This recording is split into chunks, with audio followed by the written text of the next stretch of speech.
Kettlebell swings are an exercise which can be very, very good for training the core in terms of rigidity and the glutes and the hip extension movement. However, if done improperly, they can actually be an exercise which is very, very poor for people.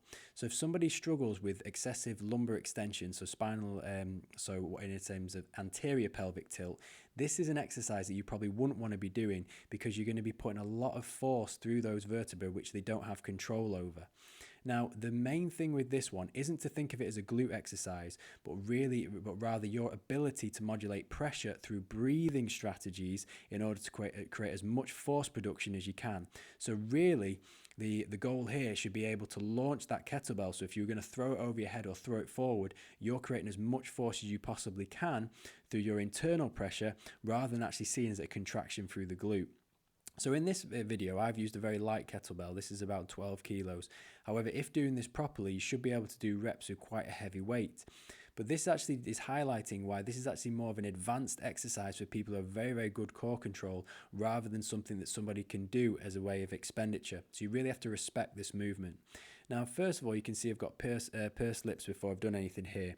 So when you've picked up the kettlebell, your first port of call is to actually blow the air out and create a contraction 360 around this the trunk muscles.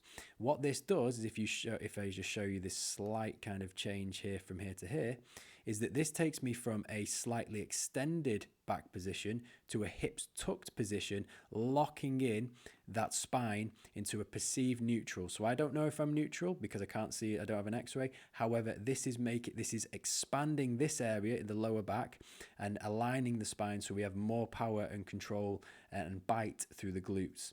So what we want to do here is, as we're inhaling, the inhalation is going to be the recovery, the exhalation is going to be the concentric movement. So I want to inhale as I'm going back, exhaling forward. Now this exercise essentially is just using it as a pendulum. Now I'm just focusing here purely on keeping my spine rigid, inhaling through my nose as I go back, and as I'm exhaling, I want to blow the air out, creating as much hip extension as I want.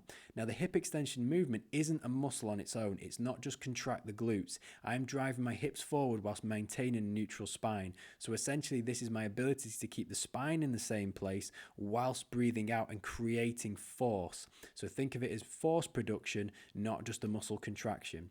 So again, it's inhaling on the way down, exhaling on the way up. And if I pause the video here, you can see that the highest the kettlebell goes is just below the shoulder level, so no higher.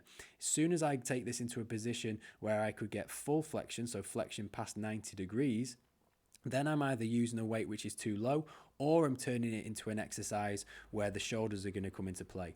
If this is a spinal rigidity exercise where we're looking to train the hip extensors and the glutes, this shouldn't be the case. This is about force production and your ability to stabilize the spine whilst creating force.